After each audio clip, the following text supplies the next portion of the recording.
अपने मौला का प्यारा हमारा नबी, दोनों आलम का दूल्हा हमारा। यहाँ तो कुरेदने की भी हाजत नहीं थी, चुपचाप बैठ जाते, खाना खा लेते, बात खत्म है। वो हराम का था तो वो सामने वाला मुजरिम होता कि उसने हराम के खाने पे बुलाया। भाई आप हमको दावत दीजिए कि तशरीफ लाइए हमारे घर, आप खाना खाइए, और आप हराम का खिला दें तो आप मुजरिम हुए ना। हम तो हुस्ने जन रखेंगे ना कि भाई सामने वाला मुसलमान है, हराम क्यों खिलाएगा। तो हुस्ने जन रखते हुए हम आकर के खा लें और आपने हराम खिलाया है तो मुजरिम आप हुए। तो हुजूर गौसे पाक के साथ तो मामला ऐसा ही था। इजाजत थी कि वो चाहते तो जाते दस्तरखान पे बैठते, खाना तनावुल कर लेते। अल्लाह के यहां कोई जुर्म नहीं होता, कोई पुरसिश नहीं होती, मगर उसके बावजूद आपके तकवा का ये आलम था और वालिदा की नसीहत पे इस शिद्दत के साथ अमल करने का जज्बा था कि दिल में ख्याल आया कि ये अजनबी शख्स है और पता नहीं है कन्फर्म कि ये हलाल का है या हराम का है, तो रुक गए। उसने बार बार कहा कि बच्चे आओ मेरे साथ खाने में शरीक हो जाओ। जब उसने बार बार कहा तो हुजूर गौसे पाक से रहा नहीं गया और आपने कह दिया कि दिल तो चाहता है कि खा लूं, कई वक्तों का भूखा हूं, मगर इसलिए नहीं खा रहा हूं कि मुझे अपनी मां की नसीहत याद है और मुझे पता नहीं, आप अजनबी हैं, मैं आपको नहीं जानता, पता नहीं कि आपका जो ये खाना है वो हलाल का है कि हराम का है। तो उस शख्स ने बड़ी अजीब बात कही। उसने कहा मेरे बच्चे मुझे क्या पता कि ये हलाल का है कि हराम का है। मैं तो गीलान से यहां आया था, बगदाद, गीलान से सफर करके यहां आया था, और जब वहां से चलने लगा था तो एक बूढ़ी खातून ने कुछ पैसे मुझे दिए थे कि तुम वहां जा रहे हो, वहां मेरा बेटा अब्दुल कादिर पढ़ता है, जब वो तुम्हें मिल जाए तो ये रकम उसके हवाले कर देना। और मैं यहां आया, हर मुमकिन मैंने उसे तलाशने की कोशिश की, उस बच्चे को, लेकिन वो बच्चा नहीं मिला। और कई दिन तलाश के बाद हालत ये हो गई कि मेरी जो अपनी जाती रकम थी वो सब खत्म हो गई। जो मेरी अपनी जाती रकम थी वो सब खत्म हो गई। तो उसी खातून की दी हुई रकम जो उस बच्चे के लिए, अपने बेटे के लिए उसने दिया था, मैंने आज तंग आकर के मजबूरी की हालत में उसी रकम से, जब भूख की शिद्दत मुझे भी सताने लगी, तो उसी बच्चे की रकम से मैंने ये तंदूर की रोटी और भुने हुए गोश्त खरीदे हैं और वही तुम्हारे सामने लेके बैठा हूं। मुझे क्या पता कि ये हलाल का है या हराम का है। हुजूर गौसे पाक ने जब ये बात सुनी है तो आंखों में आंसू आ गए और फरमाने लगे जिस खातून ने तुम्हें वो रकम दी थी वो मेरी मां है और जिस बच्चे को तुम तलाश रहे हो वो मैं हूं। अब उसने अपना हाथ रोका और उसने कहा फिर तो बच्चे ये दस्तरखान तुम्हारा है, तुम इसके मेजबान हो और ये खाना भी तुम्हारा है, अब अगर तुम इजाजत दो तो मैं इस खाने में तुम्हारे साथ शरीक हो जाऊं। तो ऐसे आलम में भी जब आपके लिए जायज था कि बगैर तफ्तीश किए हुए, बगैर तहकीक किए हुए, बगैर कुरेदे हुए आप उस खाने का इस्तेमाल कर सकते थे, मगर उसके बावजूद आपने उस खाने को अपने हलक के नीचे उतारना गवारा नहीं किया। अब फिर इस वाक़े के तनाजुर में हम लोग अपनी जिंदगी का जायजा लें तो हमारी हालत क्या है। हम सब खुद फैसला कर सकते हैं। हमारी हालत ये होती है कि अल्लाह रब्बुल इज्जत ने लाखों की दौलत दे रखी है, मगर 2-4 रुपए की खातिर हम उस लाखों के रिस्क को हराम कर दे रहे हैं, अज खुद हराम कर दे रहे हैं। अल्लाह रब्बुल इज्जत ने हमें कुंटलों के कुंटल अनाज दे रखे हैं, मगर 200-400 ग्राम, 1 किलो, 2 किलो की खातिर हम सैकड़ों कुंटल अनाज को हराम कर दे रहे हैं। वो कैसे करते हैं?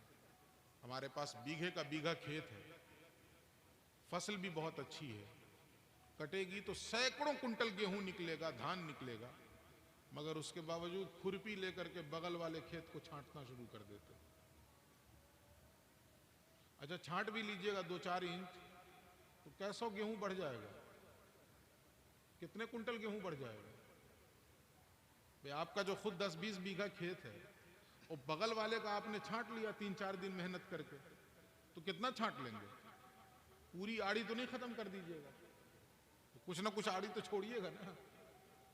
2 इंच तो छांट पाइएगा, 3 इंच छांट पाइएगा, 4 इंच छांट पाइएगा, इससे ज्यादा तो नहीं छांट पाइएगा। वो 4 इंच छांटने से कितना गेहूं बढ़ जाएगा? 2-4 कुंटल। किलो 2 किलो इतना ही तो बढ़ेगा ना, उससे ज्यादा तो नहीं बढ़ने वाला। या 10 किलो मान लीजिए आप।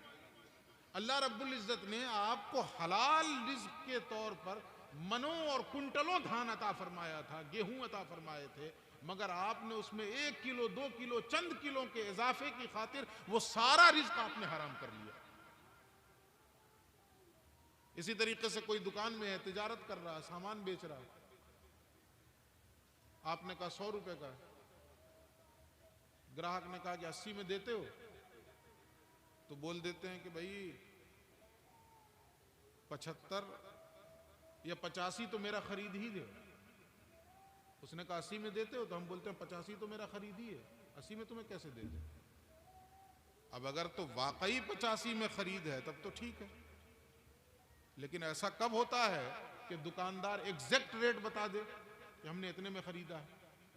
ऐसा तो नहीं होता कि दुकानदार सही रेट बता दे। आम तौर पे हमारे मुआशरे में यही हो रहा है कि हम सामने वाले से झूठ बोलते हैं। हमारा खरीद 60-65 का होता है, 70 का होता है, और हम कहते हैं जी हमने तो 85 में खरीदा ही है, हमें तो 1 रुपया बच ही रहा है, हमें तो 2 रुपए बच ही रहे हैं, हम नुकसान सा करके तुम्हें देंगे। नतीजा क्या हुआ? नतीजा ये हुआ कि जो दिन भर हमने हलाल रिस्क कमाया था, एक झूठ की आमेजिश से हमने सबको हराम कर दिया। और फिर हम दावा करते हैं कि हम हुजूर गौसे पाक से निस्बत रखने वाले हैं, हम हुजूर गौसे पाक से मोहब्बत रखने वाले हैं।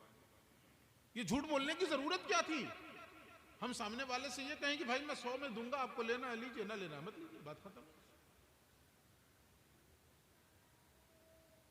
अगर अल्लाह रब्बुल इज्जत ने रिज्क हमारे जिम्मे, हमारे हिस्से में रखा है, तो वो लेकर रहेगा वो शख्स।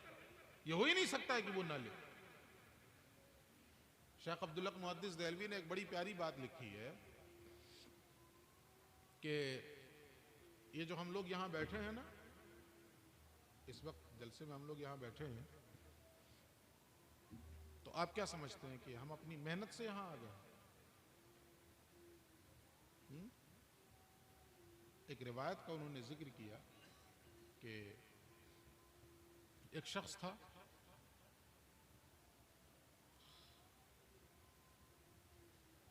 एक शख्स से उसका कोई मामला था, तो कहा कि जाओ उससे कहना कि माफ कर दे, कुछ भी मामला रहा हो, कर्ज वगैरह का रहा हो, जाओ उससे कहना कि माफ कर दे। गया, उसने कहा कि माफ कर दीजिए, मैं बहुत परेशान हाल हूं, बहुत तंग दस्त हूं। उसने कहा नहीं, किसी कीमत पे माफ नहीं करेंगे।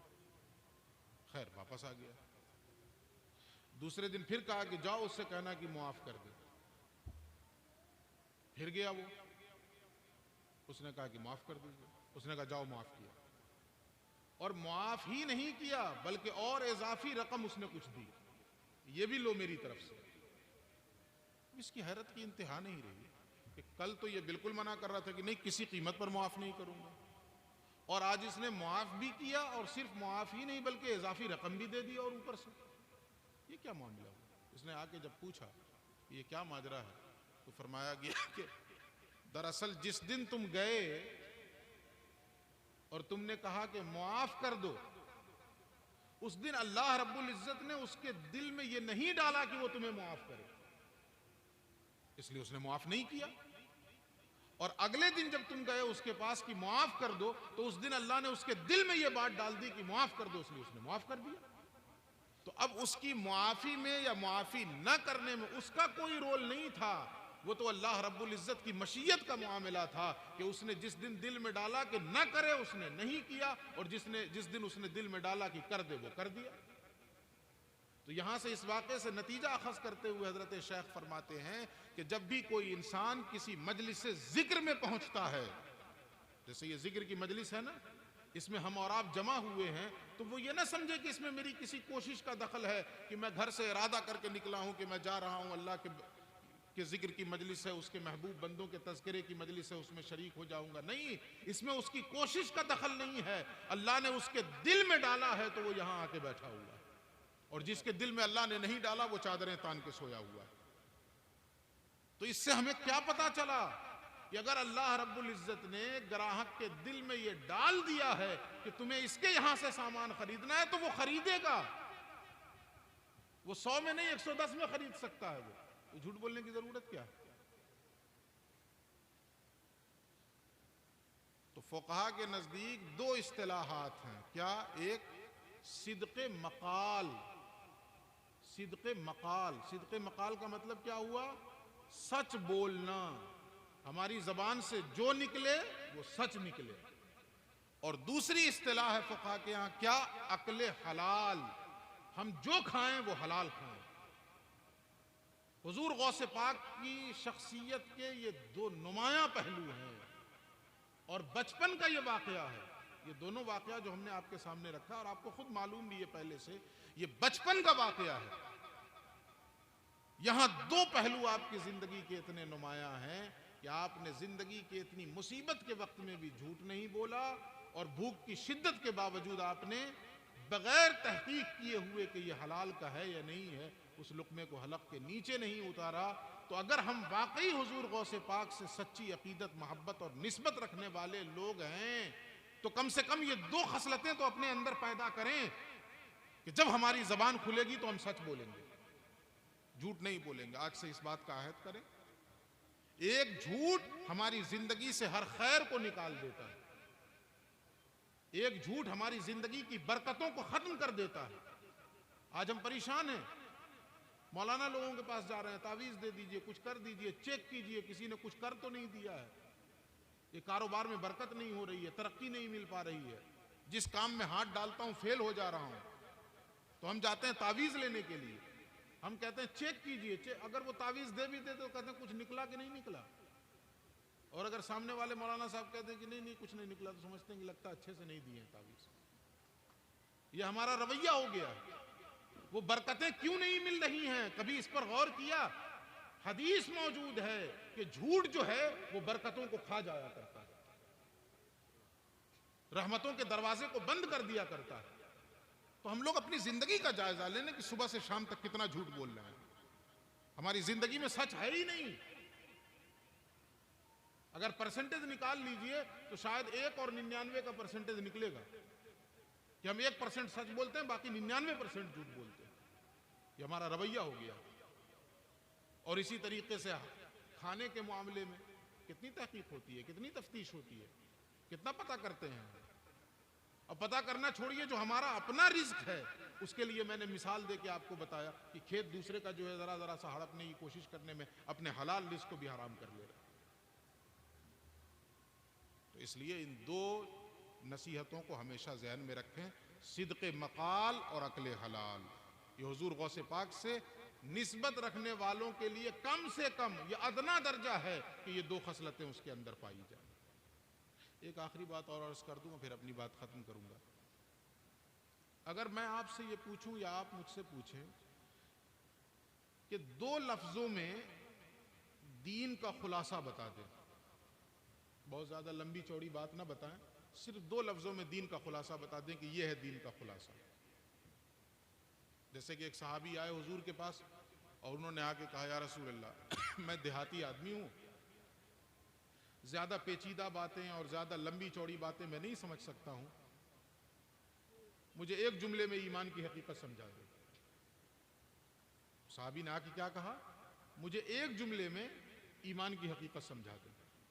तो हुजूर ने ये नहीं कहा कि अरे ईमान इतने कम जुमले में कैसे हो सकता है, बल्कि हुजूर ने एक जुमला कह दिया और ईमान की हकीकत समझा दी। वो जुमला क्या था हुजूर का? हुजूर ने फरमाया, कुल आमनतु बिल्लाह सुम्मा इस्तक़िम, ये कहो कि मैं अल्लाह पर ईमान लाया और फिर इस इकरार पे जम जाओ, यही ईमान की हकीकत। तो इसी तरीके से अगर मैं आपसे पूछूं कि 2 लफ्जों में दीन का खुलासा बता दें कि दीन का खुलासा क्या है, तो 2 लफ्जों में सुन लीजिए दीन का खुलासा क्या है। दीन का खुलासा क्या है? एक ये है कि जिसने हमें पैदा किया उसका हक अदा किया जाए। हमें किसने पैदा किया? अल्लाह ने। तो अल्लाह का हक अदा किया जाए, ये पहला। और दूसरा ये है कि उस अल्लाह ने जिसको पैदा किया है उसका भी हक अदा किया जाए। उसने इंसानों को पैदा किया है, तो हम जिस मुआशरे में रह रहे हैं वहां दूसरे इंसान हैं, उन इंसानों का हक अदा किया जाए। जानवर हैं, चरिंदो परिंद हैं, उनका भी हक अदा किया जाए। ये दीन का खुलासा है। और आसान कर दूं, 2 लफ्जों में दीन का खुलासा, अगर कोई चाहता है कि मुकम्मल दीन पे अमल करे 2 लफ्जों में, तो वो कैसे? एक खालिक का हक अदा करे और दूसरे मखलूक का हक अदा करे। खालिक जिसने हमें पैदा किया उसका हक अदा किया जाए, दूसरे मखलूक उसने जिसको पैदा किया है उसका भी हक अदा किया जाए। मखलूक का भी तो हक हमसे मुताल्लिक है ना। अल्लाह के नबी ने फरमाया कि अगर कोई जानवर तुम पालते हो या कोई परिंदा तुम पालते हो तो ठीक है, इजाजत है, लेकिन हुजूर ने क्या फरमाया? दिन भर में कम से कम 70 मरतबा उसे पानी दिखाओ। क्या मतलब इसका?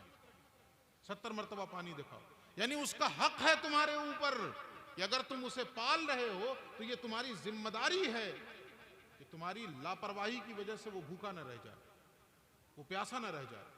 तो 70 मरतबा पानी दिखाओ। 70 मरतबा कहने का मतलब ये नहीं कि गिनती पूरी कीजिए, कि आप 1 मरतबा जाइए 5 ही मिनट में से दिखाइए, फिर हटा लीजिए, फिर दिखाइए, फिर हटा लीजिए और 70 की गिनती पूरी कर दीजिए। नहीं, रसूलुल्लाह के फरमान का मतलब ये है कि इतना ख्याल रखना कि वो किसी लम्हे भूखा न रह जाए, किसी लम्हे प्यासा न रह जाए, इसलिए कि वो बेज़बान है। इंसान को प्यास लगती है तो वो मांग लेता है, वो बेज़बान कैसे मांगेगा? तो दीन का खुलासा क्या है? खालिक का हक अदा किया जाए और मखलूक का हक अदा किया जाए। अब इस ताल्लुक से हुजूर गौसे पाक का 2 फरमान सुन लीजिए और अपनी बात खत्म कर दूंगा कि खालिक का हक कैसे अदा करें और मखलूक का हक कैसे अदा करें।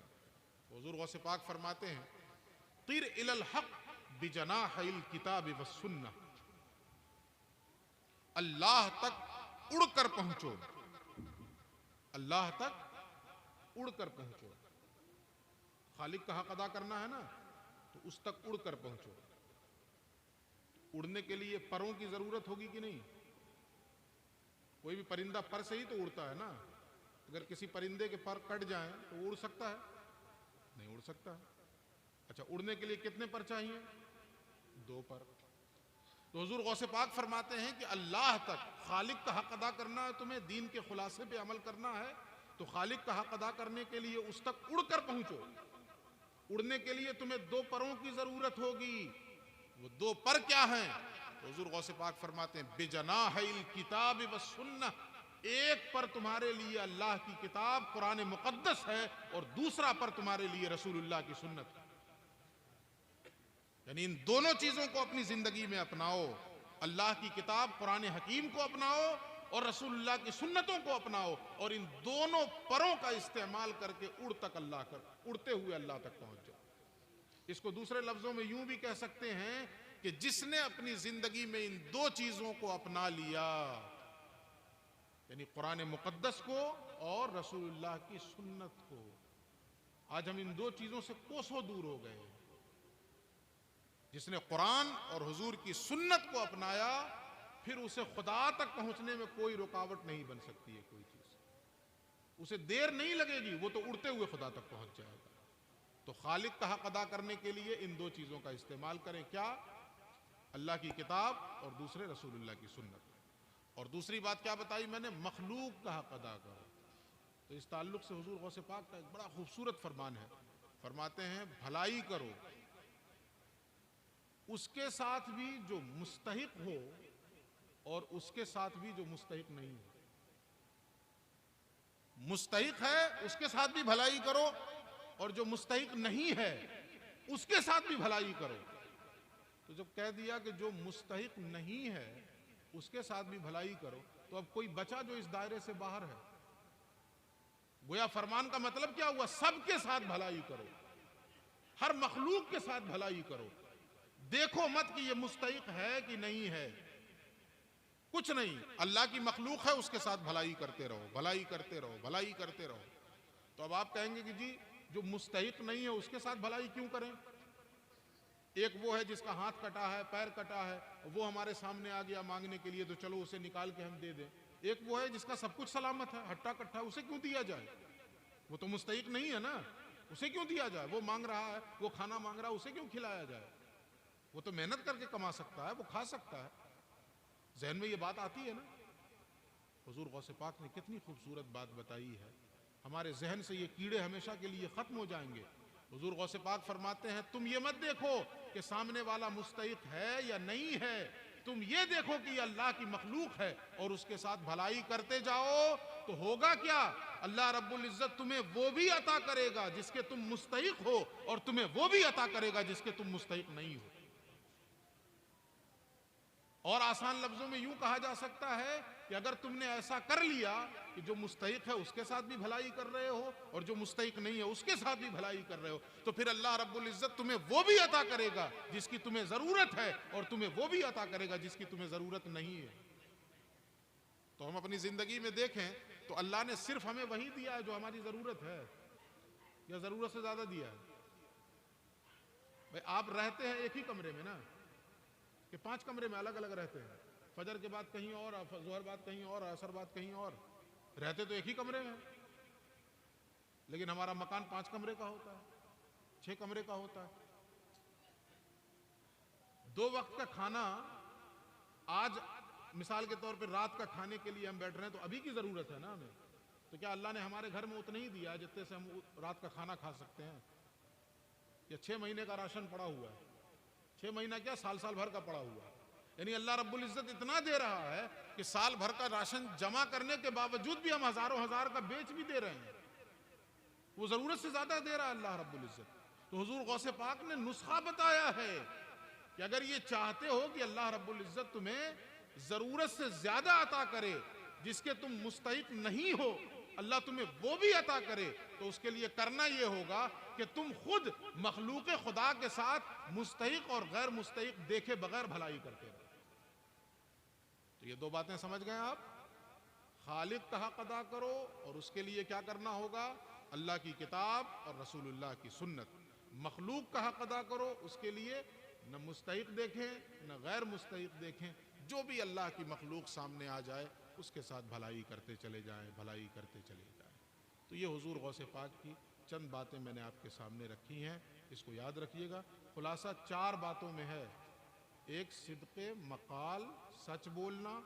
दूसरे, अक्ल हलाल, हलाल खाना। और तीसरे क्या? अल्लाह का हक अदा करना, खालिक का हक अदा करना। और चौथे, मखलूक का हक अदा करना। ये हुजूर गौसे पाक की तालीमात की रोशनी में मैंने आपके सामने ये बातें रखी हैं। अल्लाह रब्बुल इज़्ज़त हम सबको कहने और सुनने से ज़्यादा अमल की तौफीक अता फरमाए। और जिन लोगों ने इस प्रोग्राम को सजाया संवारा, इसके लिए मेहनत की है, अल्लाह अलीम व ख़बीर है। हम जाने या ना जाने, अल्लाह जान रहा है किसकी कितनी मेहनत है, किसका कितना हिस्सा है। अल्लाह रब्बुल इज़्ज़त सबको उसके हिस्से के मुताबिक नहीं बल्कि अपने फ़ज़ल के मुताबिक अजर अज़ीम से माला माल फरमाए। गुफ्तगू के दरमियान कुछ बातें अगर गलत निकल गई हों तो अल्लाह अपने हबीब के सदक़े उसे मुआफ़ फरमाए। जो बातें अच्छी निकली हों अल्लाह उसे कबूल फरमाए और हमें उन बातों पे अमल की तौफ़ीक़ अता फरमाए। अस्तग़फ़िरुल्लाह रब्बी मिन कुल्लि ज़ंबिन व अतूबु इलैहि व आखिरु दावाना अनिल हम्दुलिल्लाहि रब्बिल आलमीन। अस्सलामु अलैकुम व रहमतुल्लाहि व बरकातुहू।